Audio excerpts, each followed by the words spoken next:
गिबि गिबियावनो गोजोननाय थाबाय। आं गावखौनो गोजोननाय मोनदों, मानो होनब्ला खम समनि गेजेराव खौसेथि बर' सुबुं आफादनि जा 17थि बोसोरसालिया जथुम्मा, बेखौ रङियानि सिङाव थानाय जारखना जाजिखना माइनाव फोथाराव जा मोनसे सानथामनि हाबाफारि लानानै खुंफुंदों। बेवहाय जोंनि बे कमलपुर समस्तिनि एमएलए दिगन्त कलिता बिथां, लोगोसे आंखौ वार्किं प्रेसिडेन्ट खालामनानै आरो जेनेरेल सेक्रेटारि परेश चन्द्र बर'खौ जोंनि मेन कमिटि बानायनानै खौसेथि बर' सुबुं आफादा जा बानजाय आफाद दाफुंदों, बे जोङो साथामजों रायलायनानै जा मोनसे मेन कमिटिया रायलायनानै खम समनि गेजेराव जोङो साक्सेस खालामनो जा ट्राइ खालामबोबाय थादों, बेखौ दिनै जाफुंनाय बायदि मोनदों। मानो होनोब्ला दिनै गिबि सानथामनि हाबाफारिनि जोंनि माखासे बेखेवनो गोनां गेस्ट हाउस, दंफां गायनाय, मेन गेट बेखेवनाय, बेफोर हाबाफारिया जाफुंलांगासिनो दङ। आरो मोनसे गोजोनथाव खोथा, जोंनि बेलेगफोर बोसोराव जेन माने गिबि सानखालिसो डेलिगेट्सफोरा सहैयो, नाथाय जोंनि नैबे जायगायाव रङिया जिल्लायाव मैयानिफ्रायनो डेलिगेटआ सफैगासिनो दङ। आरो खोनानो मोनदों 5,000से सफैगोन गुबुन गुबुन जिल्लानिफ्राय, आरो जोंनि जिल्लानि पाब्लिकफोराबो गेदारिं जागोन। आरो मोनसे खोथाया गोजोननाय मोनदों, जोंनि बे कनफारेन्सआव, खौसेथि बर' सुबुं आफादनि कनफारेन्सआव आरो जोंनि बानजायनायाव आसामनि गिबि मन्थ्रि डक्टर हिमन्त बिश्व शर्मा बिथाङा गाबोन सफैनो ओंखारदों, फैगोन। बेनो मोनसे गोजोननाय मोनदों, मानो होनब्ला खस्थ' जादोंब्लाबो गिबि मन्थ्रिया फैगोनखाय गोजोननाय मोनदों। आरो मोनसे खोथा नोंथांमोननि गेजेरजों आं बुंनो नागिरदों, जायफोर थान्दै बिथांमोना जिल्लाया ओरैनो फिसाखा, थेवब्लाबो बेनि गेजेराव जोङो गिदिर कनफारेन्सखौ आखायाव लादों खुंफुंलांनो, आरो जाफुंलांगोन बेखौ आं सानदों। जायफोर थान्दै बिथांमोना खस्थ' मोनदोंब्लाबो गावनि मानसि होननानै सानना लायो, मानो होनब्ला जोङो माखासे एकमडेसनखौ होजोबनो हायाखैबो जानो हागौ, जिखिनि जोङो खालामदों थोजोबाबो जानो हागौ। बेखौ आङो नोंथांमोननि गेजेरजों आं फोरमायदों, दुखु मोननो नाङाथों।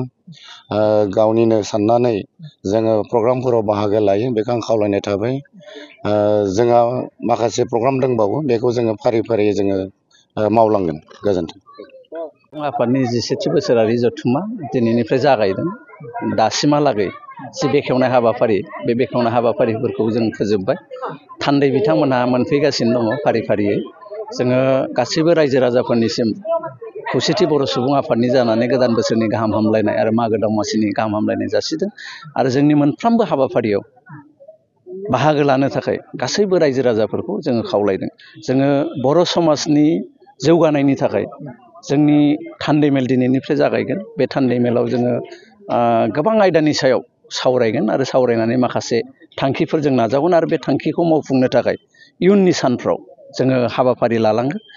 बिनि बागै जोङो रायजो राजाफोरनो मोजां मोनसे खौरां आसाम सोरखारनिफ्राय मोनगोन होननानै सानदों। मानोना बर' कसारि वेलफेयार अट'नमास काउन्सिल, बे काउन्सिलनि जि गामि फोसावनाय आरो बियाब दानानै इलेक्सनसिम लांनाय, बे हाबाफारिनि सायाव जों सोरखारजों रायलायबाय थादों। सोरखारा जोंनो नैबे साननैसोनि गेजेरावनो मोजां रिजाल्ट मोनसे लाबोनानै होनायनि बाथ्राखौ जिहेतु होदों, जों सोब आसाबादि जे बिटिआरनि बायजोनि बर'फोरनि रांखान्थियारि जौगानाय, सामाजिक भाबै जौगानाय आरो हारिमुनि जि जौगानाय, बे जौगासारनायफोरखौ लाबोनो थाखाय जोंनो काउन्सिला खोब गोनां। आरो बे काउन्सिलनि दारैनो जोङो जोंनि समाजनि जौगानायनि थाखाय हाबा मावनानै लानो हागोन।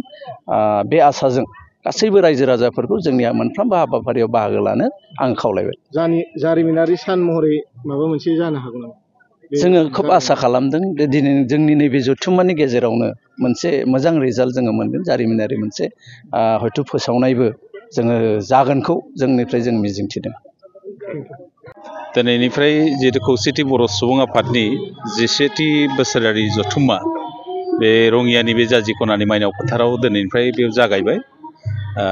जागायनायनि जाहोनावनो आङो गिबि गिबियावनो बे ओनसोलनि साफ्रोमबो रायजो राजा आरो बानजाय आफादनि जेब्लाक मावथिफोर दङ, आफादगिरि मानिनां बे समस्तिनि एमएलए दिगन्त कलिता बिथां, रिसेपसन कमिटिनि मावफुं सोद्रोमा प्रणब बर', जोंनि बर' कसारि वेलफेयार अट'नमास काउन्सिलनि एग्जिकिउटिभ मेम्बार बेजों लोगोसे बानजाय आफादनि साफ्रोमबो दैदेनगिरिजों लोगोसे रायजो राजाखौ आं साबायखर बावनांगोन मानोना खोब खम समनि गेजेरावनो बे फार्स्ट समायना बे दिनैनिफ्राय जागायजेननाय जिथु कनफारेन्सनि जिবিলাক थाम थिम खालामनांगौ डेलिगेट केम्पनिफ्राय लानानै पेन्डेलनिफ्राय लानानै जेसेबांनाखि माबा दङ नांगौफोर दङ बेफोरखौ थाम थिम खालामनायनि थाखाय आं बिथांमोननो गिबियावनो साबायखर बावदों आरो दिनै जिहेतु बेखेवनाय हाबाफारि दं सायनासालि मेन गेट गुबुन गुबुन बेखेवनाय हाबाफारिया दा सोलिगासिनो दङ आरो लोगोसे दा 4 बाजिनिफ्राय जोंना डेलिगेट्स जों जिरायगोन आरो बे डेलिगेट्सआव जोङो आलासि महरै जोंनि दुलाराय बर' फरायसा आफादनि माननां आफादगिरि दिपेन बर' बिथांखौ हांख्राय हरदों बिथाङा फैगोन आरो बेजों लोगोसे ट्राइबेल संघनि मानगोनां गाहाय नेहाथारि आदित्य खाख्लारि बिथाङा नुजाफैगोन बेयाव आरो जोंनो मोनसे फोरमायदों बिटिआरनि चिफ मानगोनां प्रमद बर' बिथाङाबो जोंनि डेलिगेट्सआव दिनै दान्दिसे नुजानायनि बाथ्रा जों बिथांखौबो खावलायदों बेजों लोगोसे जोंनि बिटिआरनि बायजोनि रायजो जानाय बर'फोरनि थामोनथा राजखान्थि मोनथाय आरो दा जोङो गोदानै मोननाय बर' कसारि वेलफेयार समाज काउन्सिलनि दाफुंनायनि बेलायाव आरो गुबुन गुबुन बिथिङाव सोलोंथाइ जोंनि समाजखान्थि गुबुन गुबुन बिथिङाव दिनैनि बे डेलिगेटआव सावरायनाय जागोन आरो गाबोन जिहेतु मानगोनां आसामनि गिबि मन्थ्रि डक्टर हिमन्त बिश्व शर्माया फैनायनि बाथ्रा गाहाय आलासि महरै बेयाव नुजाफैगोन आरो माखासे बिजाबफोरबो बेखेवनाय जागोन गाबोन आरो बेजों लोगोसे गाबोननो मोनाबिलि समाव डेलिगेट्सआव जोंनि गोजाम आफादखौ सिमफायनानै गोदान आफादखौ बेयाव दानाय जागोन আমাৰ ইউনাইটেড বড়ো পিপলছ অৰ্গেনাইজেশ্যনৰ যে 11টা অধিৱেশন 11টা অধিৱেশন ইয়াত মুকলি হৈছে আমাৰ জাজিকণাৰ ফিল্ডত খুব আড়ম্বৰপূৰ্ণভাৱে অনুষ্ঠান আয়োজন কৰিছে অৰ্গেনাইজিং কমিটিয়ে ইয়াত উপস্থিত থাকিবলৈ পাই যথেষ্ট ভাল লাগিছে আশা কৰিছোঁ এই অনুষ্ঠানৰ দ্বাৰা আমাৰ বড়ো সমাজৰ যি সংস্কৃতি সেই সংস্কৃতিৰ বান্ধন আৰু টনকিয়াল হ'ব তেওঁলোকৰ মাজৰ ভাতৃত্ববোধৰ যি বান্ধন সেই বান্ধন আৰু টনকিয়াল হ'ব সকলোৰে সুমংগল কামনা কৰিছোঁ এই অনুষ্ঠানৰ জৰিয়তে সকলোকে নতুন বছৰৰ শুভেচ্ছাও জ্ঞাপন কৰিছোঁ গতিকে আশা কৰিছোঁ এই অনুষ্ঠানে যাতে আগন্তুক দিনত আৰু অধিক আড়ম্বৰপূৰ্ণভাৱে এই অনুষ্ঠান যাতে তেওঁলোকে অনুষ্ঠিত কৰে আৰু গম পাইছোঁ যে আমাৰ অকল অসমৰে নহয় ভাৰতৰে নহয় ইভেন নেপাল আৰু বাংলাদেশৰ পৰা তেওঁলোকৰ বড়ো সমাজৰ ভাতৃ ইয়াত আহি উপস্থিত হ'ব গতিকে খুব ভাল এটা অনুষ্ঠান আশা কৰিছোঁ আগন্তুক আৰু খুব ভালদৰে তেওঁলোকে এনেকুৱা ধৰণৰ অনুষ্ঠান অনুষ্ঠিত কৰি থাকিব ধন্যবাদ